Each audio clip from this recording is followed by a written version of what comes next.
كل يوم التكنولوجي في العالم بتتطور مرة عن التانية، تليفونات، كمبيوترز، حتى الكاميرات. وانا كصانع محتوى دايما لازم اواكب التطور ده. تصويرنا دايما بنحتاج معدات كتير قوي، كاميرات، مايكات، عدسات وحاجات تانية كتير، وده ساعات كتير قوي بيكون من ضمن العوائق ان احنا ننتج حاجة بشكل سريع. بس تخيل بقى لو انت معاك كاميرا كومباكت صغيرة بتغير لها عدسات، تطلع لك كواليتي عالي وتقريبا قد كف ايدك. محتاج ايه اكتر من كده؟ كل اللي بقوله ده هتلاقيه في الكاميرا ZV-E10 من سوني.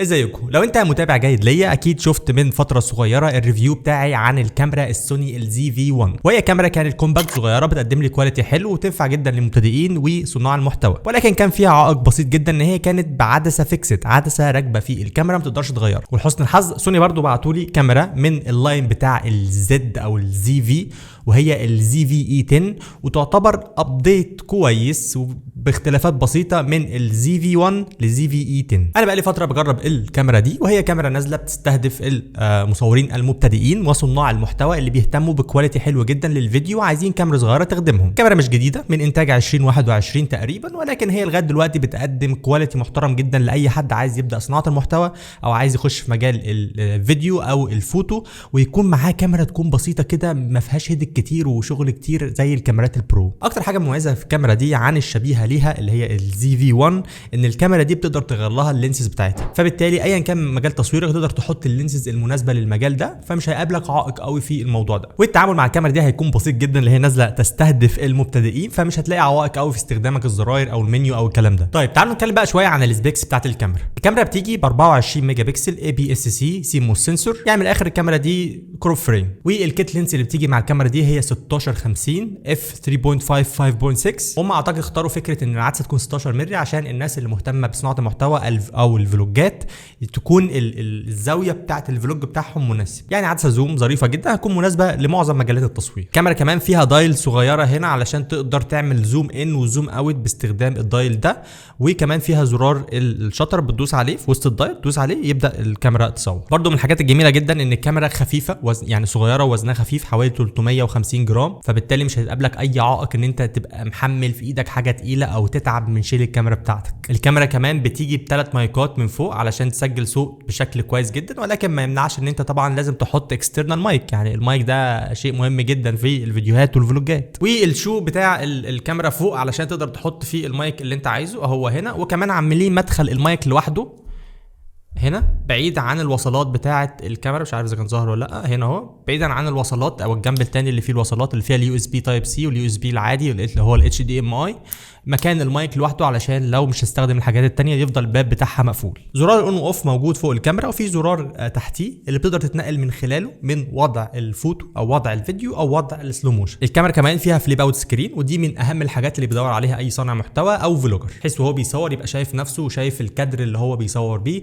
زي ما انا عامل كده اهو في كاميرتي وشايف نفسي. بالنسبه للايزو رينج فالكاميرا دي بتبدا من 100 ايزو لغايه 32000، ولكن بالنسبه للكاميرا دي فاداء الايزو ممكن يكون كويس جدا لغايه 1600 مثلا، ونحاول ما نعلاش اكتر من كده علشان الصوره او الكواليتي بتاعها يبقى كويس. الكاميرا فيها ديجيتال ايمج ستابلايزيشن، ولكن طبعا لما بتعمله هو بيبدا يكروب من حجم السنسور. الكاميرا بتصور 11 FPS 11 فريم بير سكند، وبتصور فول HD على 120 فريم و4K لغايه 30 فريم. وبرده الناس اللي بتحب تصور فيديوهات على مود الاسلوج، فالاسلوج موجود في الكاميرا دي بحيث انت تاخد الفوتج بتاعتك وتبدا تعملها كلر جريدنج وتلونها من اول وجديد. ده عموما كل الكلام عن السبيكس بتاعت الكاميرا، الحاجات الجنرال اللي موجوده في معظم الكاميرات انا بقولها لكم كده في الاول عشان تبقى عارف مميزات او السبيكس بتاعت الكاميرا بتاعتك ايه. ولكن نروح بقى للمميزات بتاعت الكاميرا دي اللي تخليني اروح اشتريها، واللي غالبا انا قلت حاجات منها من شويه. اول ميزه بشوفها في الكاميرا دي ان هي كومباكت صغيره طبعا وخفيفه، مع ان انت تقدر تغير عدسات. فكره ان يبقى معاك كاميرا صغيره بالحجم ده وبتديك امكانيات عاليه وتغير كمان العدسات، ده شيء جامد جدا. ايا كان مجالك في التصوير في الفيديو او فوتوغرافيا، العائق الوحيد اللي بيقابلك في الكاميرا ان انت تغير اللينسات بتاعتها، فما بالك ان العائق ده راح وبقى بالنسبه لك كل رينج العدسات المتاحه من شركه سوني تقدر تحط على الكاميرا دي. فانا شايفها الصراحه ميزه قويه جدا كنت مفتقدها في الكاميرا اللي قبل كده اللي هي ZV-1. تاني حاجه من الحاجات الجميله في الكاميرا دي ليا انا بقى خصوصا كصانع محتوى او بسجل فيديوهات، ان انت تقدر تصور لغايه 4K 30 فريم unlimited time. على فكره unlimited time دي حاجه جامده جدا، بحيث ان انت في كاميرات كتير قوي بتقدر تصور بيها 4K عادي خالص، ولكن بعد نص ساعه لازم توقف الريكورد وتشغل من اول وجديد. فهنا هو ما سايبها لك براحتك بقى انت وكروتك زي ما بيقولوا. فميزه زي دي بالنسبه لي او بالنسبه لاي صانع محتوى هيهتم بيها جدا. ميزه صايعه قوي بقى في الكاميرا دي اسمها البرودكت شوكيس.